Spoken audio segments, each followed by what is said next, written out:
আসসালামু আলাইকুম চাচা, কেমন আছেন? আলহামদুলিল্লাহ ভালো। ভালো আছেন? গরু পালন কয়টা? এখন বর্তমান 3টা আছে। 3টা গরু আছে না?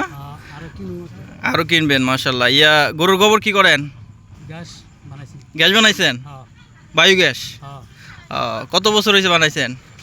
7 বছর। 7 বছর হয়েছে। আচ্ছা, যাক মাশাল্লাহ, চাচা অনেক ভালো একটা কাজ করছে।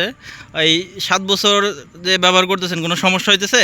না, সমস্যা একবার একটু হয়েছে। আর তারপর আগে ফোন দিয়েছিল, পরে হয়ে গেছে। ওই যে একটু হয়তো চুলা জ্যাম হয়েছিল না? হ্যাঁ। চুলা জ্যাম হয়েছিল। আর রান্না বান্না হয় ঠিক মতো? হ্যাঁ।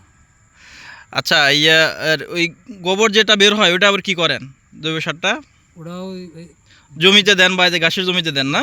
বিশাল বড় করে গাঁথা করেছি। ওটা বললে হ্যাঁ, হ্যাঁ। আবার একমাত্র কাইটা উঠিয়ে লাগে। কাইটা উঠিয়া জমিতে দেন? হ্যাঁ, হ্যাঁ। এটা তো কাজে লাগে। কাজে লাগে। আচ্ছা, এই যে 7 বছর ধরে যে গ্যাসে ব্যবহার করতেছেন, এই খাবার কি গন্ধ আসে গ্যাস না, না, রান্না করলে? গন্ধ হয় না।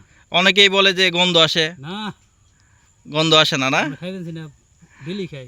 ডেলি খান? হ্যাঁ। যাক আলহামদুলিল্লাহ, চাচা হচ্ছে 7 বছর যাবৎ গ্যাসে ব্যবহার করে। তো আমরা বায়োগ্যাস নিয়ে কাজ করি। আপনারা যদি কেউ বায়োগ্যাস করতে চান আমাদের সাথে যোগাযোগ করতে পারেন। তো চাচা যেহেতু কাজ করতেছে, আর বেশি সময় নেব না। তো ভিডিওতে আমাদের নাম্বার দেওয়া থাকবে, নাম্বার যোগাযোগ করলে আমরা নতুন বায়োগ্যাস প্ল্যান করার সহযোগিতা করে থাকি। আর চাচা, ওই যে আমার কার্ড রইলো, হ্যাঁ, আচ্ছা, যে কোনো সমস্যায় আমাকে ফোন দিবেন, আর নতুন কেউ করতে চাইলে যোগাযোগ করে দিবেন। আর যারা গরু পালে তারা এই গ্যাসটা করলে তো ঠকবে না নাকি? না, না, ঠিক না।